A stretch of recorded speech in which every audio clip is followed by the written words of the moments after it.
တင်ကကျတာပရိသတ်သမီးဆိုလို့ရှိရင်ဒီ tarot reading လေးကတင်အသက်ပါနော် University ကတင်အသက်စာလာပါတယ်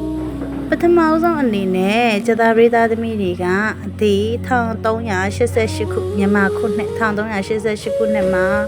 မရဏဆိုတဲ့ခွင်ထဲကိုကြာရောက်တယ်ပေါ့နော်မရဏခွင်ထဲကိုကြာရောက်နေတဲ့ကျတာပရိသတ်သမီးတွေရဲ့လေးလပိုင်းကံကြမ္မာနမိတ်ကို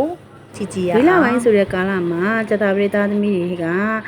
အရင်ကတရားမျှတမှုမရခဲ့တာတွေအရင်ကအနိုင်ကျင့်ခံရတာတွေအရင်ကကိုယ်ပဲအရှုံးပေးနေရတာတွေကအခုချိန်မှာတရားမျှမျှတတနဲ့ရလာမယ်ဆိုတဲ့ကတ်ကိုကြားရတယ်ပေါ့နော်လေးလပိုင်းဆိုတဲ့ကာလမှာကျတာပရိသတ်သမီးတွေတတိသားတဲ့အရာကတော့သူများရဲ့ဝင်ကိုမထမ်းပါနဲ့เนาะဟိုမှာသူများရဲ့ကိစ္စကိုခေါင်းခံတာသူများငွေချီးတဲ့နေရာမှာကိုကနေပြီးတော့တည်အဖြစ်လိုက်ပေးတာအာမခံပေးတာအဲ့လိုမျိုးတွေမလုပ်ပါနဲ့เนาะအဲ့လိုမျိုးတွေဆိုရင်ကိုမှဆုံးရှုံးရတာတွေများမယ်ပြီးတော့သူများအပူအောင်ကိုအပူဖြစ်တဲ့ကိုကြောင့်ဖြစ်တဲ့အပူမဟုတ်ဘဲနဲ့သူများသမီးစားကြလည်းမယားကြ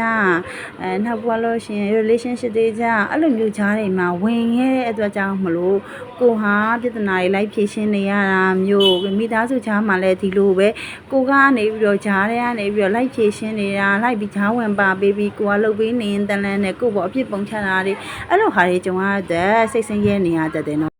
အလင်းစလို့မဆုံးဖြတ်ပါနဲ့ဒီကာလမှာဆိုရင်အလင်းစလို့ဆုံးဖြတ်ချက်ချတာတွေကိုမလုပ်လို့ရှင်အကောင်းဆုံးပါအရာရာကိုစောင့်ဆိုင်ပါစီးပွားရေးအချစ်ရေးပညာရေးဖယ်ရပဲဖြစ်စောင့်ဆိုင်ပေးပါနော်ကျတာပရိသတ်သမီးတွေကအရာရာကိုစိတ်ကုန်နေပြီငါကောင်းတယ်လို့ငါ့ကိုပြန်မကောင်းပေးဘူးငါစူးစမ်းတယ်လို့လည်းအရာမတင်ဘူးဆိုပြီးတော့အရာရာကိုကြောခိုင်းပြီးတော့ထပ်ခွာသွားခြင်းနဲ့စိတ်တွေဖြစ်နေတယ်တဲ့ဒါပေမဲ့စိတ်မပူပါနဲ့နော်ဒီလေးလပိုင်းဆိုတဲ့ကာလမှာဆက်တူလုပ်ငန်းလုပ်တာမျိုးတွေအဆင်ပြေမယ်နောက်ဘူးလို့ရှိရင်အဆုရှယ်ယာ2ယောက်ဆက်ပြီးလုပ်တာမျိုးတွေဆိုရင်အဆင်ပြေတယ်နောက်ဘူးလို့ရှိရင်သူကဘာဖြစ်လာမလဲဆိုတော့ကိုယ့်အတွက်ပါတနာကောင်းရမယ်ဆိုတဲ့အရာမျိုးမြင်နေရတယ်ပေါ့နော်ဒီကရဲ့နမိတ်ရပါတနာကောင်းရမယ်စီးပွားရေးတွေလုပ်လို့ရမယ်အခြေရေးတွေကောင်းလာမယ်ပေါ့နော်တကယ်လို့များအခြေရေးမရှိသေးဘူးဆိုလို့ရှိရင်အချစ်တစ်တွေ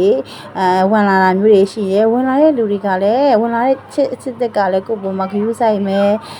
ကိုချင်းစားစိတ်အပြည့်ရှိမယ်ကိုယ့်အတွက်ကောင်းခြင်းတွေနဲ့ယူလာမဲ့အတီးပေါ့နော်ကောင်းခြင်းတွေနဲ့ယူလာမဲ့အချစ်တစ်ဖြစ်လာလိမ့်မယ်နော်အဲ့အတွက်ကြောင့်မို့ဒီကနမိတ်နှစ်ခုအရာဆိုရင်ဒီချစ်သူကြီးစားမရှိဘူးဆိုရင်ချစ်သူကြီးစားအသေးရလာပါလိမ့်မယ်ရှင်ဒီကာလမှာသတိထားမယ့်အချက်ကဆိုလို့ရှိရင်စီးပွားရေးလုပ်ငန်းလုပ်တာမျိုးတွေနောက်ပြီးလုပ်ငန်းတစ်ချက်ချနာမျိုးတွေအဲ့လိုလုပ်မယ်ဆိုလို့ရှိရင်တူဦးတယောက်သေးရဲ့ဆုံးဖြတ်ချက်နဲ့မလုပ်ဘဲနဲ့ကိုယ့်ရဲ့မိသားစုအထက်လူကြီးလုပ်ငန်းနဲ့တည်တဲ့လူလုပ်ငန်းကိုနားလေအကျွမ်းဝင်တဲ့လူတွေရှိရအကြံဉာဏ်တွေတောင်းရမယ်ဆွေးနွေးရမယ်အဲ့လိုမျိုးအကြံဉာဏ်တွေတောင်းပြီးဆွေးနွေးပြီးလုပ်တဲ့အခါမှာကိုယ့်ရဲ့လုပ်ငန်းကပို့ပြီးတိုးတက်အောင်မြင်တာတွေဖြစ်ပေါ်လာပါလိမ့်မယ်နော်University ရဲ့ကနမိတ်လေးအတိုင်းကျတာပရိသတ်သမီးတွေအဆင်ပြေအောင်မြင်နိုင်ကြပါစေရှင်